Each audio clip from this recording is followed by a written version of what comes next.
Bien. Está grabando, ¿verdad? Sí. ¿Sí? Bien.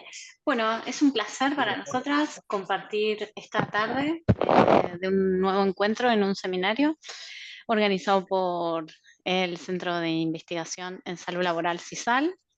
En esta tarde tenemos el agrado de que esté con nosotras Pablo Notti, quien es licenciado en Psicología por la Universidad de Buenos Aires. Es médico psiquiatra por la Universidad de Maimonés y máster en neuropsicología por la Universidad de Salamanca.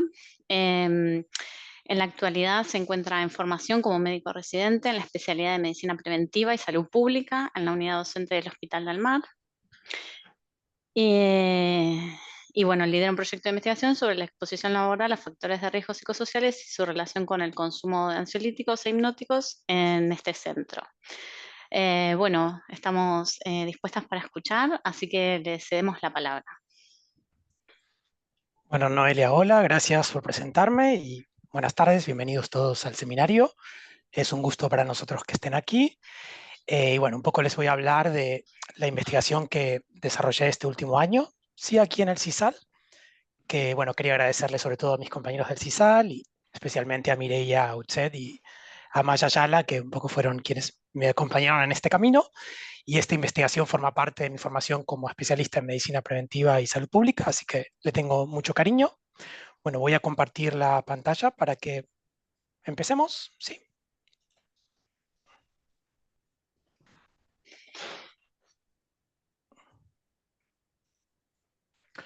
Bueno, como ya saben por la presentación de la reunión, el título es Exposición laboral a factores de riesgo psicosocial y consumo de ansiolíticos e hipnóticos. Más o menos vamos a estar una media hora que voy a hablar y aquí comentar de qué va esta investigación, distintos elementos.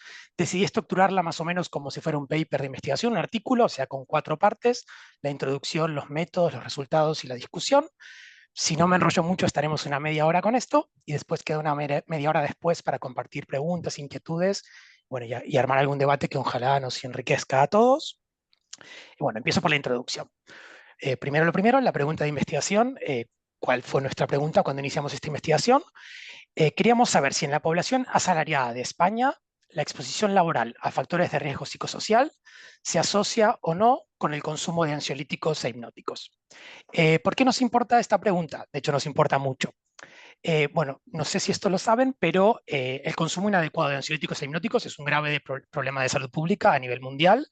Quizás lo que tiene más prensa en este momento son los opiáceos por todo el problema que hay en Estados Unidos, pero localmente en España y en Latinoamérica, bueno, soy argentino, sé que es similar.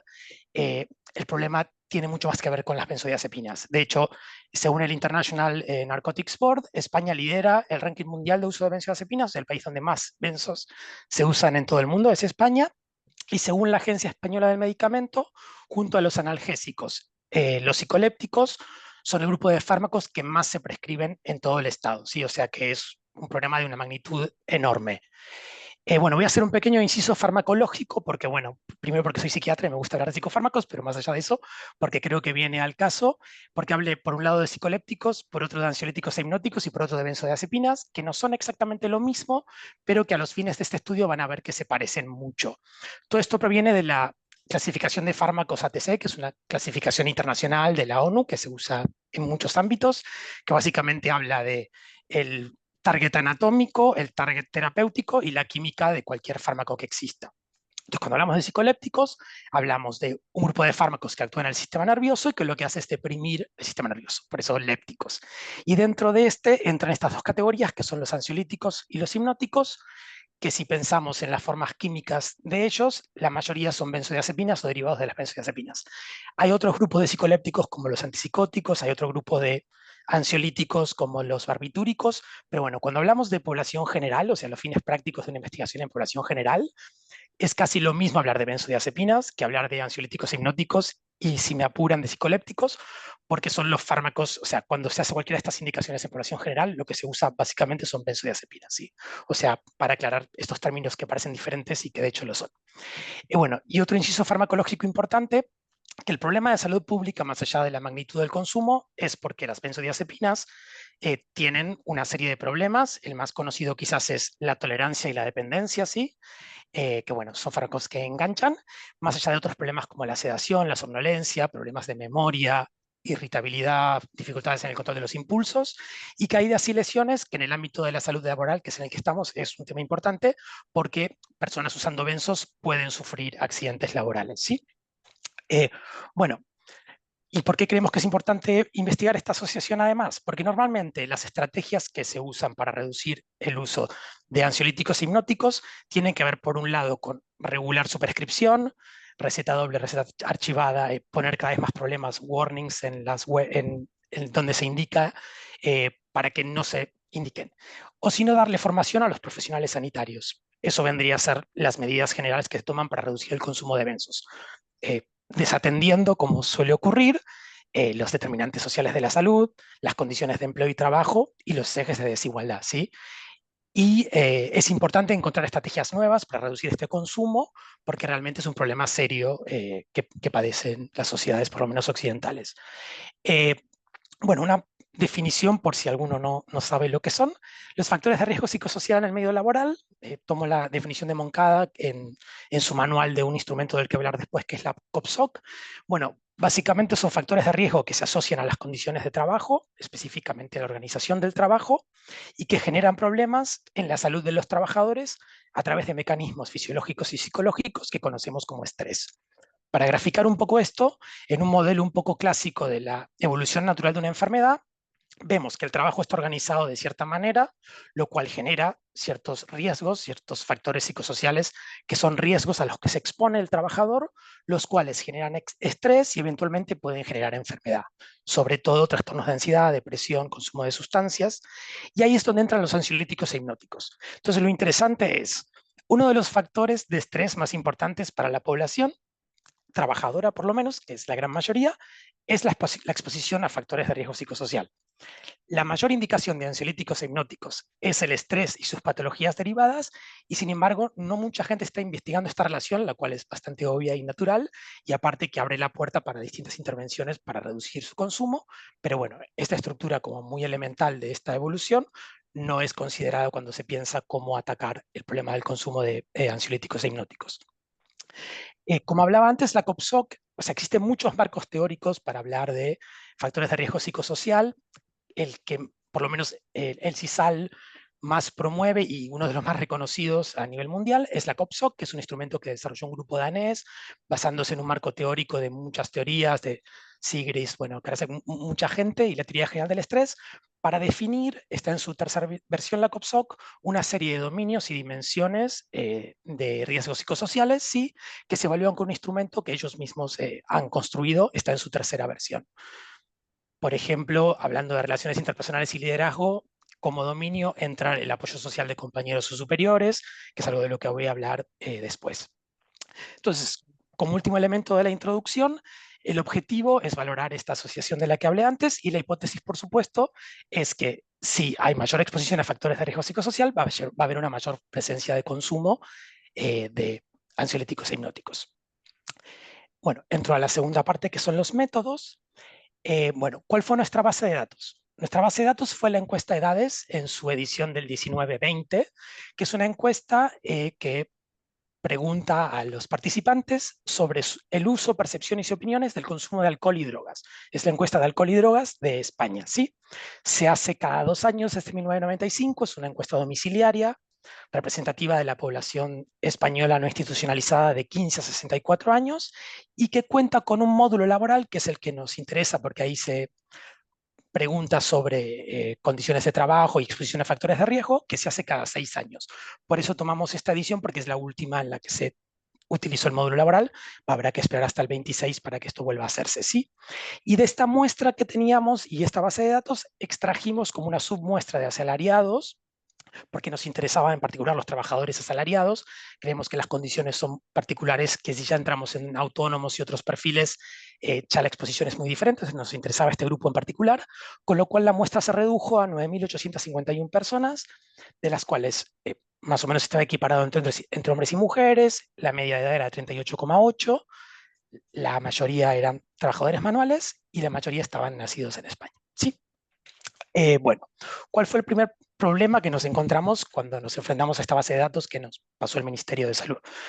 Que las preguntas del módulo laboral del que hablé antes, asociadas a factores de riesgo psicosocial, primero, no tienen un marco teórico definido. Cuando uno empieza a ver que hay elementos de distintas corrientes, no queda muy claro cuál es el marco que utilizan para confeccionarlas. Y por otro lado, son preguntas que no han sido validadas para preguntar sobre factores de riesgo psicosocial. Entonces es difícil definir, bueno, qué está preguntando cada pregunta para poder definir algunas variables de exposición para hacer un estudio, digamos.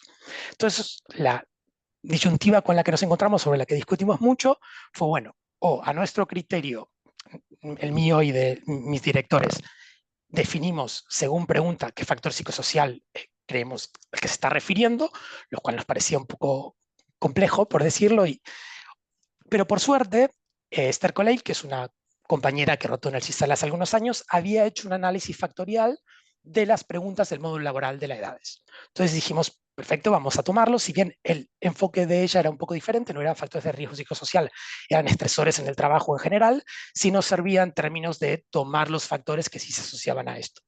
Entonces eso fue lo que hicimos.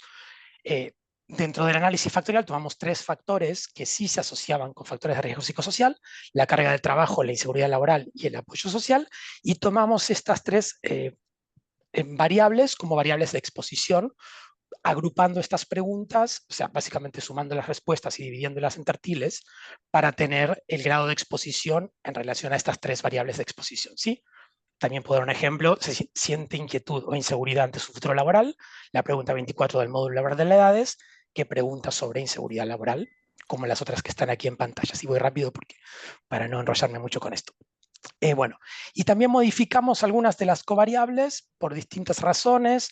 La edad la agrupamos a menos categorías porque son más fáciles de manipular.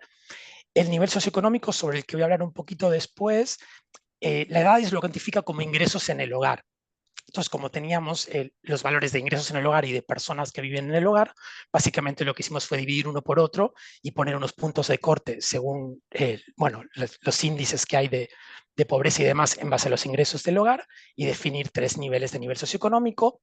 La categoría ocupacional eran 11 categorías de la CNO, la redujimos a 2 según, bueno, lo que plantea Domingo Salvani de cómo reagrupar estas categorías. Y la variable de conciencia de riesgo, que es una variable que también va a ser importante cuando, bueno, vaya desarrollando la exposición, la tomamos en función de la percepción que tienen los encuestados de los posibles problemas que se relacionan al consumo de estos fármacos. ¿Sí? Bueno, aquí hay más o menos un resumen de la metodología. Es un estudio transversal analítico, o sea, solo tomamos esta encuesta. De la población un poco ya hablé. Definimos la variable dependiente como el consumo de tranquilizantes, sedantes y somníferos, que, como dije antes, básicamente es hablar de hipnóticos y ansiolíticos o de benzodiazepinas, si en los últimos 30 días había habido consumo o no. Las 3 variables de exposición que hablé. También algunas covariables, y estratificamos la base de datos por sexo y los resultados por sexo. ¿Sí? Hicimos una regresión de Poisson con varianza robusta para conseguir unas tasas de prevalencia, y bueno, y algunos análisis, uno descriptivo del que voy a hablar después, y ya un análisis crudo y multivariado con el cual cuantificamos las medidas de asociación. Bueno, los resultados. Aquí sí lo que voy a hacer es poner un poquito el puntero para poder señalarlos. Bueno, en la descriptiva, la tabla 1 del estudio, que bueno, esperemos que se publique pronto, vemos que está bastante equiparada la muestra, es un 53% de hombres. La mayoría están entre 30 y 50 años, sí, entre hombres y mujeres es muy parecido. El nivel ocupacional, la mayoría son trabajadores manuales, sí es verdad que en los hombres son algunos poquitos más. Y en cuanto a las variables de exposición, sí vemos que son similares en la inseguridad laboral y en el apoyo social, pero en la carga de trabajo es verdad que en los hombres es un poco más, ¿sí? Los que tienen una alta exposición a carga de trabajo. Sí. Bueno, aquí tenemos un gráfico que un poco nos describe la distribución del uso de ansiolíticos e hipnóticos según las categorías de las variables que consideramos. Lo que, por supuesto, llama muchísimo la atención es que las personas que perciben su salud como mala consumen más de un 45% de ansiolíticos e hipnóticos, lo cual es muchísimo. Y lo que se mantiene en todas las variables y las categorías de las variables es que las mujeres consumen más que los hombres. Las mujeres están en azul y los hombres están en rojo, ¿sí? Otra que llama la atención es la conciencia de riesgo, ¿sí? Que vemos que quienes tienen conciencia consumen bastante más que quienes no. Perdón, estoy diciendo mal. Quienes no tienen conciencia consumen más que quienes sí la tienen. Y bueno, un poco esta es la distribución. Algunas otras cosas llamativas, que las personas de mayor edad también consumen más, las del tercer segmento de edad, y los con peor nivel educativo también consumen más, ¿sí? Cuanto a las variables de exposición, se mantiene una relación similar, siempre más en mujeres que en hombres. Entonces, ya planteándonos las razones de prevalencia, o sea, las variables de asociación, vemos lo que habíamos visto en la distribución de porcentajes muy claramente, que las mujeres tienen un riesgo de 1,9 más veces que los hombres de consumir ansiolíticos e hipnóticos, que según aumenta la edad, sobre todo en mujeres, esto casi se triplica en ambos casos, que en mujeres el nivel de educación, si es más alto, reduce el consumo de ansiolíticos e hipnóticos. Lo mismo pasa con la categoría ocupacional. Las mujeres que tienen trabajos no manuales consumen significativamente menos ansiolíticos hipnóticos que quienes son trabajadoras manuales. Y las dos variables que más significativamente se asocian de las que tenemos, que la conciencia de riesgo reduce casi a la mitad en ambos sexos el consumo. Las personas que son conscientes del problema de las benzodiazepinas o sea, de ansiolíticos hipnóticos de benzodiazepinas consumen la mitad que quienes no, y los que tienen una percepción peor de su salud, tanto muy mala como regular, también consumen significativamente más, llegando casi a 9 veces, casi 10 en los hombres. Y de las variables de exposición, lo cual nos sorprendió bastante cuando sucedió, vemos que solamente en mujeres la inseguridad laboral, cuando es baja o moderada, reduce significativamente el consumo en relación a quienes tienen una alta inseguridad laboral, ¿sí? Entonces nos planteamos, quizás el problema es que no estamos considerando todo esto de lo que hablamos antes, los distintos ejes de desigualdad y las distintas otras variables. Entonces decidimos plantearnos, estratificar de distintas maneras, a ver si esto modificaba de alguna manera la relación de las variables de exposición. Para carga de trabajo vemos que tanto no estratificado como estratificado por categoría ocupacional, que sería el otro eje de desigualdad, clase social, o estratificado por sexo y categoría ocupacional, no cambian demasiado los números, siguen siendo no significativas las relaciones, esto bueno, lo podemos ver en las P's. Con inseguridad laboral se mantiene, sobre todo en el no estratificado, ya en estratificado por categoría ocupacional y por sexo y categoría ocupacional empieza a pasar un poco lo mismo, que las relaciones no son significativas, o relaciones raras donde es significativa en el medio pero no en el bajo. Y en apoyo social pasa un poco lo mismo, ¿sí? O sea que no cambia demasiado modificar la estratificación sin estratificación o estratificando por otras variables la asociación de las variables de exposición con el outcome, ¿sí? Bueno, entonces, luego de hacer todo esto, definimos un modelo final en el que consideramos, bueno, las tres variables de exposición, carga de trabajo, inseguridad laboral y apoyo social juntas, porque obviamente siempre los factores de riesgo psicosocial en el medio laboral y en general todos los elementos del medio laboral interactúan de distintas maneras, a veces complejas. Las variables que en el análisis crudo habían sido significativas, que es la edad, la conciencia de riesgo y la salud autopercibida, y para tener una variable socioeconómica, porque nos interesaba manejar esto y además porque en mujeres sí que había sido significativa, mantuvimos la categoría ocupacional.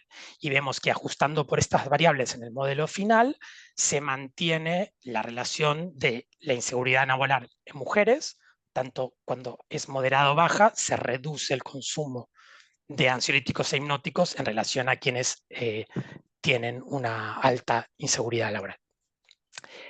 Bueno, pasó a la tercera parte, sí, vamos bien de tiempo, que es la discusión, perdón, la última parte, que es la discusión, que me parece la parte más rica y quizás donde todos podemos decir más cosas después en la discusión. Bueno, los hallazgos principales, sí, que los voy a recalcar de vuelta, son que la inseguridad laboral en mujeres mayores de 50 años define un perfil Y bueno, y con mala salud autopercibida, define un perfil de alto riesgo para el consumo de ansiolíticos e hipnóticos, lo cual es muy importante y es un hallazgo bastante sólido de nuestro estudio, ¿sí? Por otro lado, cuando hay conciencia del riesgo de estos fármacos, el consumo se reduce casi a la mitad, lo cual también es importante y significativo. Después voy a desarrollar un poquito más por qué. Y por otro lado, algo que ya sabíamos en la revisión bibliográfica, que la salud autopercibida es la variable que más fuerte se asocia al consumo de ansiolíticos e hipnóticos. Bueno, entonces, primera cosa, mujeres. ¿Por qué son las mujeres quien más consumen? Sabemos por las investigaciones de Basigalup en el País Vasco, ¿sí?, que hay una disparidad de género, tanto en el diagnóstico de problemas de salud mental como en la prescripción de psicotrópicos en mujeres. Esto quiere decir que a mismos síntomas se diagnostica más patología mental y a misma patología mental se indican más fármacos. Entonces puede ser que ese elemento por sí mismo, más allá de la exposición, determine que consuman más las mujeres por este otro elemento que no está considerado en nuestra base, que es la disparidad de género en cuanto a esto. Por otro lado, también sabemos, en base a las investigaciones de Gámez en México, ¿sí?, de Alba Gámez, que la inseguridad laboral tiene un mayor impacto en mujeres por la segregación laboral y carga de trabajo. Entonces, esta misma exposición ya aumenta la carga de estrés en mujeres porque aparecen esos elementos que ya son de por sí problemáticos para mujeres en el mercado laboral. Y por último, el nivel socioeconómico, como lo comenté antes, la EDADES lo registra como ingresos en el hogar.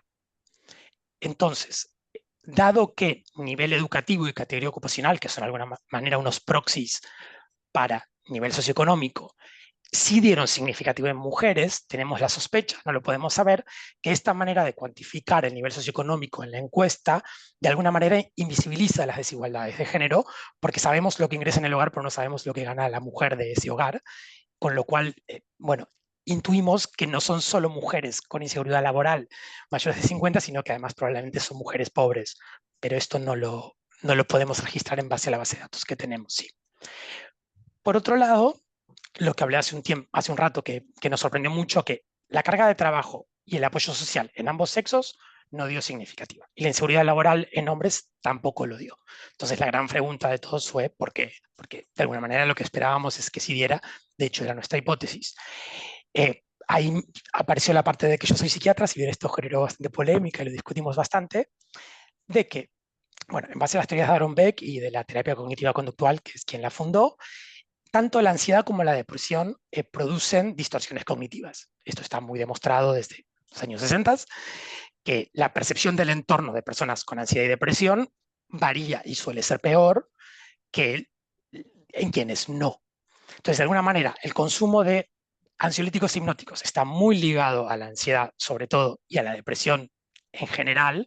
Entonces, es posible que a la hora de valorar la exposición en esta encuesta, esto sea un factor que está interviniendo en cuanto a cómo valoran dicha exposición, lo cual no necesariamente refleja cuáles son las características de esa exposición. Entonces es un efecto que puede confundir, por un lado.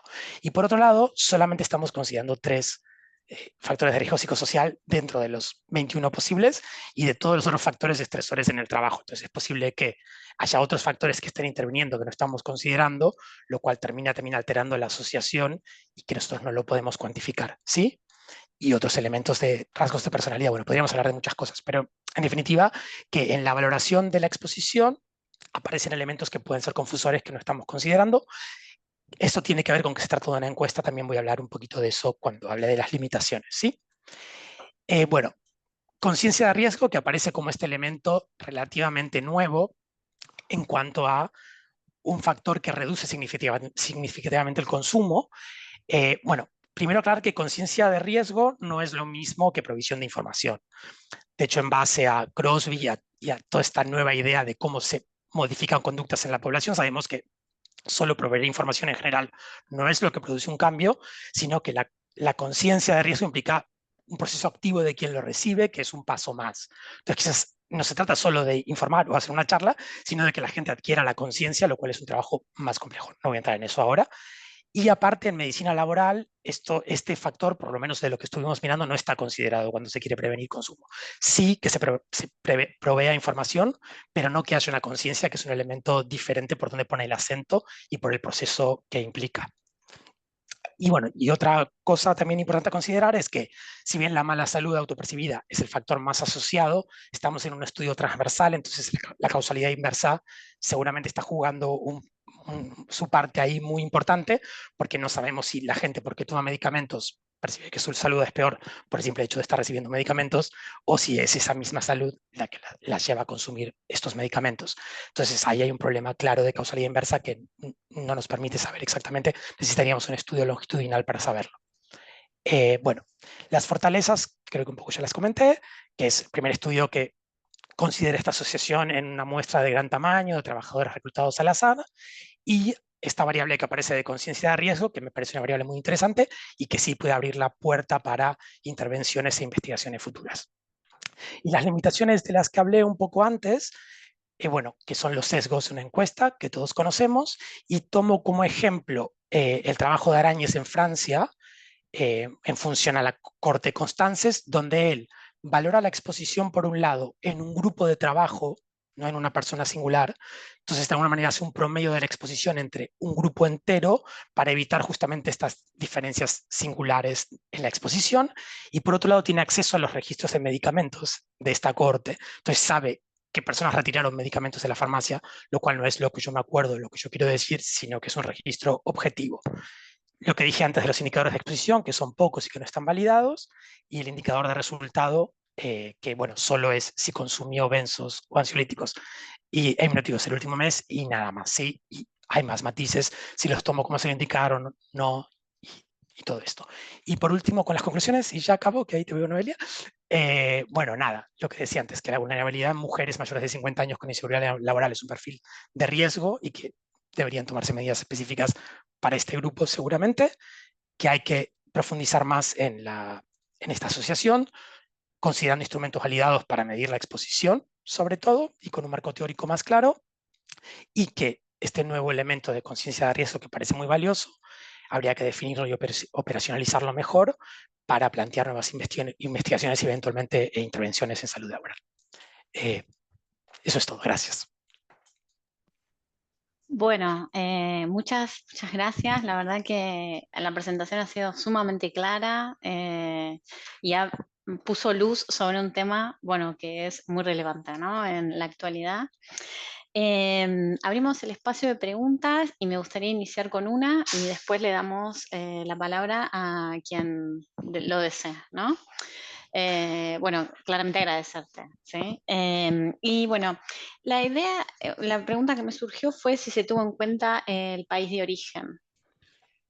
Bueno, es interesante que me preguntes esto porque sí fue una cosa que debatimos bastante. El problema es que la encuesta, a ver si tengo, bueno, no estoy compartiendo la pantalla ahora, pero la encuesta de edades lo que pregunta es si las personas son de España o no son de España. No especifica de dónde provienen.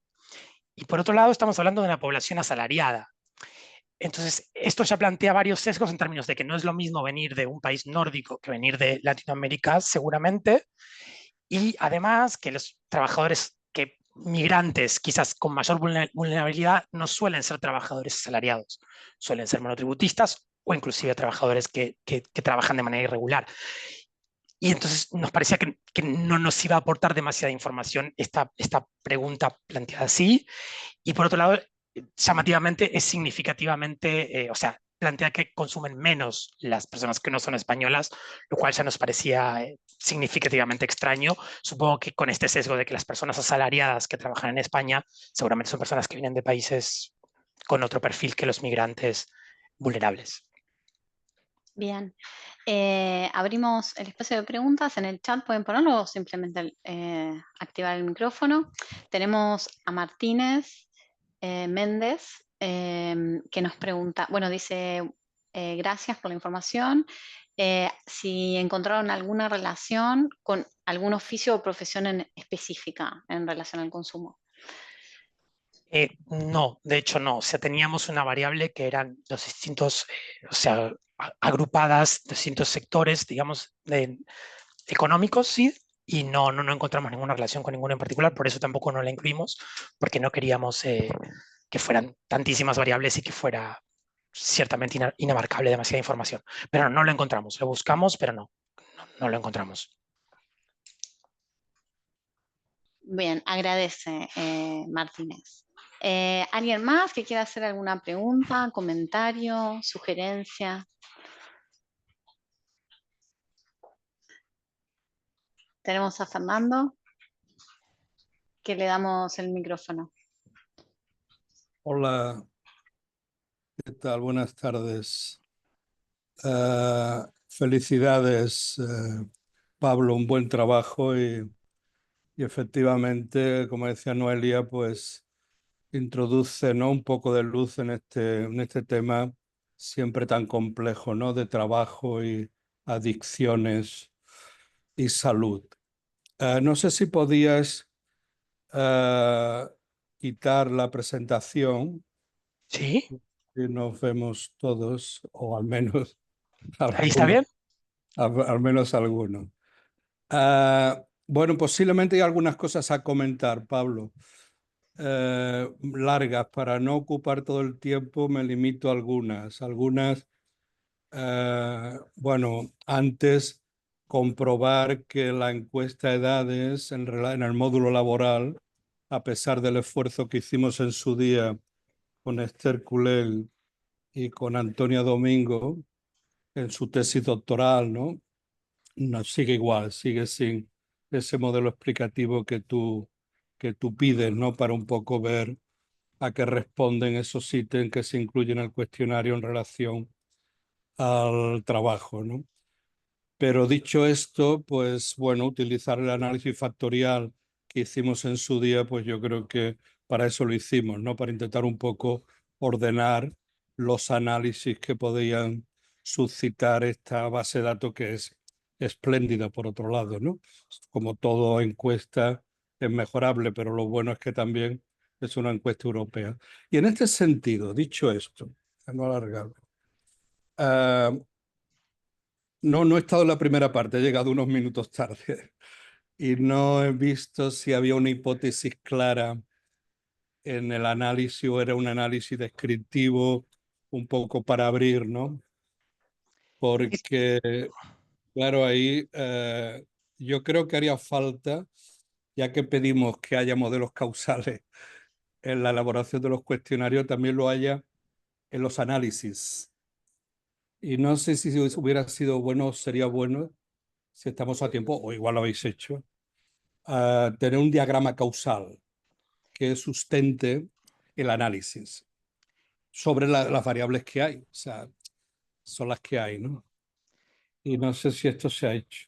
En este sentido, y como sugerencia, y ahora ya me callo y conversamos, o hay más preguntas, no sé si la inseguridad, bueno, una cuestión formal previa, que no he tomado nota y estoy un poco, pero la inseguridad sería mejor poner, esto es una cuestión menor, pero se interpreta mejor poner los muy inseguros como expuestos y los seguros como no expuestos, invertir el orden. Y esto hace que los riesgos relativos sean mayor de 1 y se lee y se interpreta mejor que dar el sentido de como si fuera protector, ¿no? Entonces es una cuestión menor, pero que ayudaría a comunicar. El sentido es el mismo, el significado es correcto, pero la comunicación es más fácil. Dicho lo cual, si la inseguridad es una variable que además en la relación de la mujer es solo en las mujeres, la pregunta, como una pregunta posible para futuras investigaciones, o igual se ha hecho, ¿no? Futuros análisis. ¿Es la inseguridad lo que explica la diferencia entre hombres y mujeres?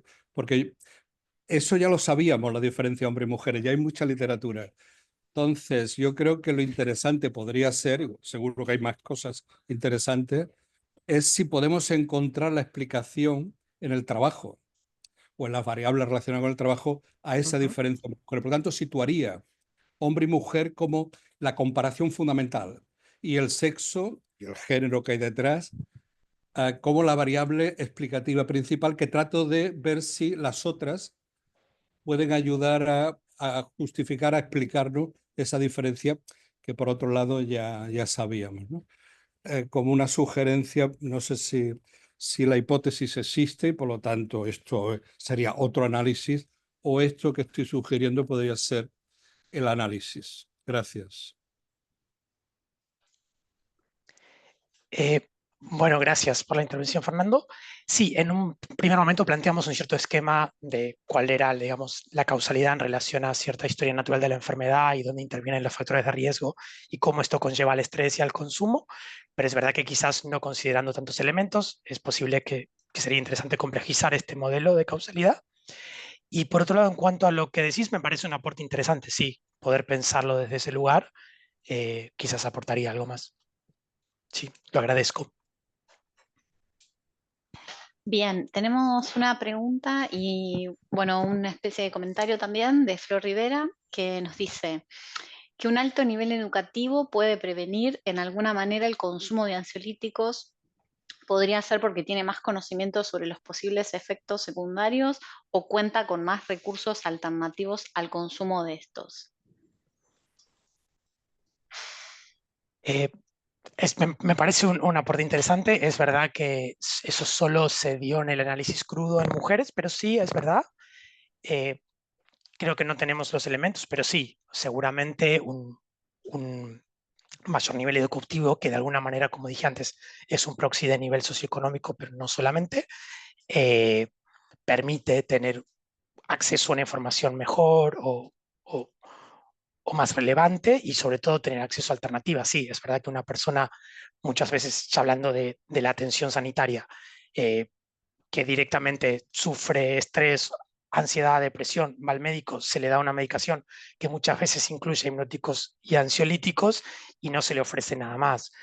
Una persona quizás con más recursos puede quizás evitar estos medicamentos porque accede a una psicoterapia, que sabemos que en el medio, o sea, en la sanidad pública es problemático, mucho más sobre todo en los países de la periferia. Entonces sí, seguramente ahí aparecen elementos que alejan a las personas con más educación del consumo de estos fármacos en relación con quienes no, pero no hemos profundizado y tampoco creemos que la encuesta nos aporte lo suficiente. Pero es una hipótesis interesante que se puede repensar. Sí, claro, gracias.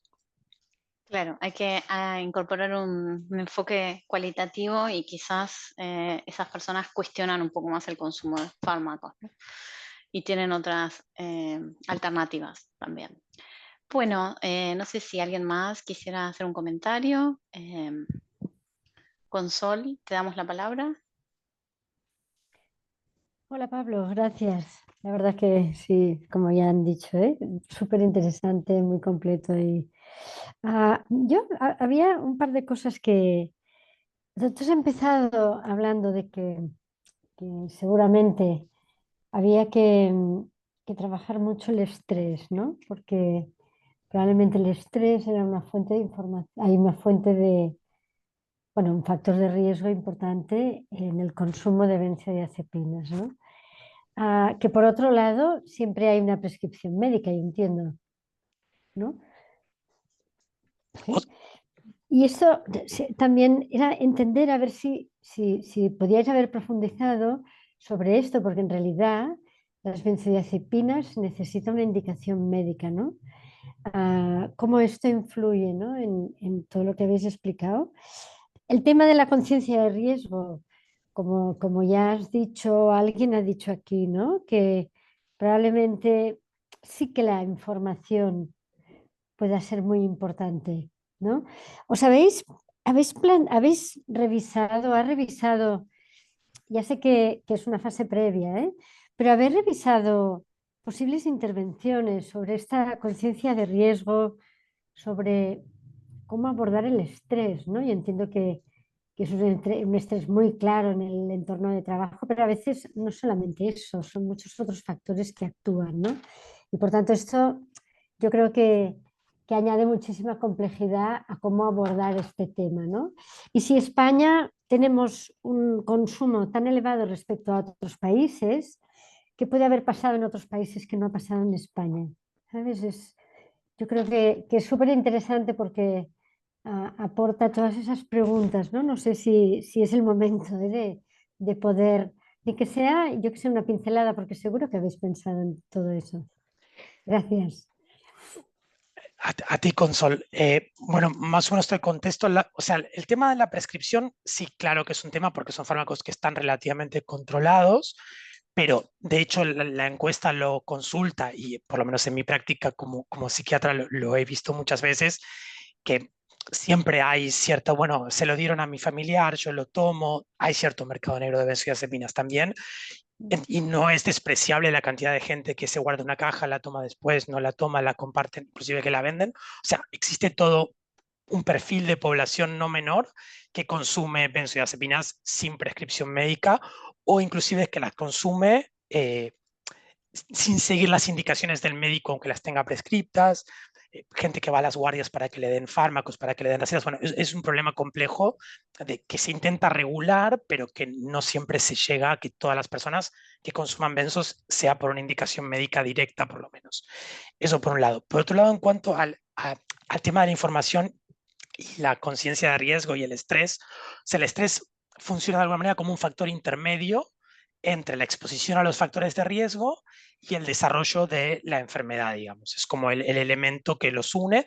De hecho, lo que plantean en la COPSOC, Moncada, es que justamente lo que producen los factores de riesgo psicosocial es estrés, y ese estrés es el que deriva en enfermedad, y ese estrés o las enfermedades que se derivan de él son las que llevan a la indicación o al consumo de benzodiazepinas. Entonces, por eso planteaba un poco esa relación. Y, o sea, es un elemento intrínseco de, como de la línea o la evolución de la patología en este caso, y por otro lado es donde atacan los fármacos en general, hipnóticos y ansiolíticos, tanto para estrés como para las patologías que se asocian.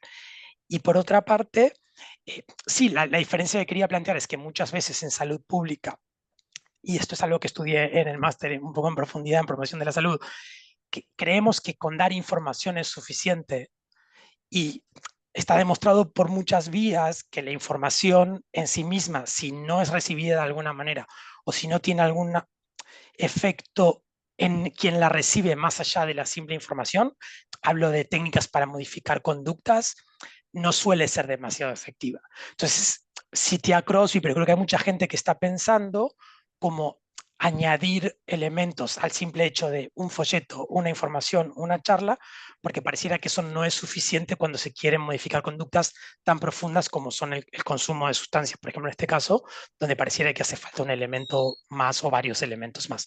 Por eso un poco planteaba esa diferencia. Pero bueno, gracias, y es muy interesante lo que planteas. Y sí, no hemos profundizado muy en detalle sobre este tema. En cuanto a la conciencia de riesgo, que es algo que sí en clínica se estudia bastante, sobre todo en adolescentes, en salud laboral no hemos encontrado mucho. Sí en cuanto a lo de la información, pero en cuanto a lo de conciencia de riesgo, no mucho. Tampoco fue una búsqueda exhaustiva. Quizás deberíamos profundizar. Pero gracias. Gracias, Pablo. Sí, en este sentido me parece interesante también ver la capacitación a los profesionales de la salud, ¿no? En tanto cuánto prescriben y por qué, digo, ¿no? Esa emisión de receta. Bueno, ¿alguien más tiene alguna? Mireia, levanta la mano. Bueno, Mireia, te dejamos el micrófono abierto. Vale, es que no he encontrado la mano, ¿dónde está? Bueno, yo quería felicitar a Pablo por la presentación y por el trabajo. Ha sido un aprendizaje, creo que de todos, hacer este trabajo con alguien que no viene específicamente o que tiene una formación previa, digamos, a la salud pública, como es la psiquiatría, con lo cual ha sido un aprendizaje en ese sentido muy interesante y visión y, bueno, y ha implicado enfrentar visiones un poco distintas, ¿no? A veces, de dónde poníamos el foco y dónde poníamos o dónde íbamos a buscar, ¿no? La explicación de por qué ese consumo tan elevado de benzos y de ansiolíticos en el estado, ¿no? Entonces, bueno, no ha salido, yo lo digo tal cual, ¿eh? No ha salido lo que yo personalmente pensaba que saldría de una manera mucho más robusta. Y entonces, bueno, hay que aceptarlo, aunque también pienso que voy a escribir a edades para que incluyan un cuestionario en el módulo laboral que realmente haya tenido una elaboración teórica previa, porque ya que lo ponen, pues que realmente sirva, ¿no? Y que permita desgranar bien todos los riesgos psicosociales que sabemos que tienen, ¿no?, ese impacto en el estrés y por tanto ese impacto en la salud mental, ver si realmente con un cuestionario así más validado hay esa asociación o no. Y en cuanto a lo de la conciencia del riesgo, bueno, claro, yo es algo en lo que no había pensado personalmente y hablando mucho con Pablo, ¿no?, se ha iluminado esta otra, que para mí son 2 visiones complementarias, al final. Y nada, y como siempre pienso que un cualitativo ayudaría mucho a entender ciertas cosas, pero eso ya queda para investigaciones futuras, con lo cual, bueno, quién sabe, ¿no? Igual algún día hacemos una más grande. Nada, dejo con esto, ¿vale? Muchas gracias. Gracias a vos, Mirella. Gracias. Bien, ¿alguien más? Fernando. Bueno, tocaría cerrar a Mireia, pero me permito. Se puede seguir discutiendo, tenemos tiempo. Y dado que es muy interesante el debate, yo creo que la conciencia del riesgo está relacionada con la educación y con la clase social. Hay una colinearidad ahí seguramente que hay que considerar. Igual que el estado de salud autopercibido, que explica el consumo. Yo creo que eso es una relación esperada, ¿no? O sea, no es una... Entonces, yo creo que por eso insisto, yo cuando estaba oyendo la presentación y los descriptivos, que hay que tratar de tener un diagrama causal que oriente el análisis y que vea la interacción que hay entre las distintas variables. No sé si eso lo habéis hecho, pero lo pregunté antes y no sé si creo que no me ha contestado. Igual que, porque ahora decía Mireia que no se ha encontrado lo que se esperaba. Disculpad, no estaba al principio. ¿Qué es lo que se esperaba? Porque no lo... Y bueno, totalmente de acuerdo me alegro mucho del nuevo intento para que el módulo laboral incorpore una estructura de variables psicosociales que sea coherente con algunos de los modelos que circulan, ¿no? Ya lo intentamos entonces, pero no tuvimos éxito. El módulo laboral responde, porque esto es por añadir, ¿no?, para que lo sepáis y se os puede ayudar. Responde a una negociación sindicatos-patronal y el Plan Nacional de Drogas. Y es por lo tanto muy difícil introducir ahí, igual ahora es más fácil, introducir ahí preguntas que sean aceptadas por las partes. Esto es lo que ocurría antes, igual, pero bueno, esto es una nota a pie de página. Pero insistiría en lo del el diagrama causal y lo de que se esperaba para ordenar, ¿no?, el análisis, que tenga sentido, ¿no? Si no, son muchas cosas y no sé cuál es la más importante. Gracias y felicidades, por supuesto.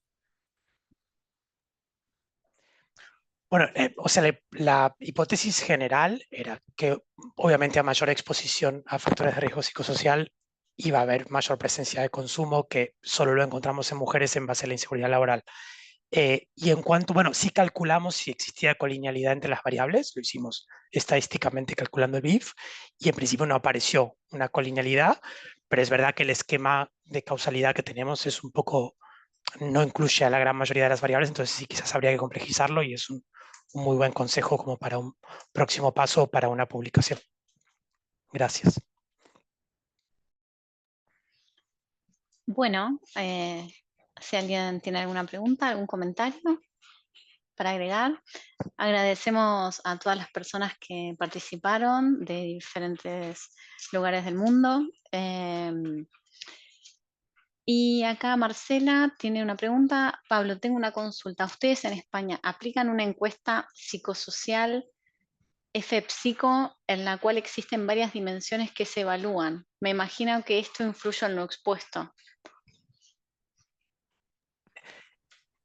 Sí, FSICO es otro instrumento efectivamente que existe, que se usa en algunos medios, que es diferente de la COPSOC, que es el que yo hablé, pero no es el cuestionario que se utiliza tampoco en la encuesta de edades. Es un cuestionario diferente que considera algunas dimensiones y otras no, que está bueno, ligado a otra institución, pero que no es el que pregunta la edad. Pero sí, ese cuestionario existe y se utiliza, y sí tiene unas dimensiones específicas, no lo conozco en profundidad, pero sí, claro, es un cuestionario relativamente reconocido en el medio laboral en España.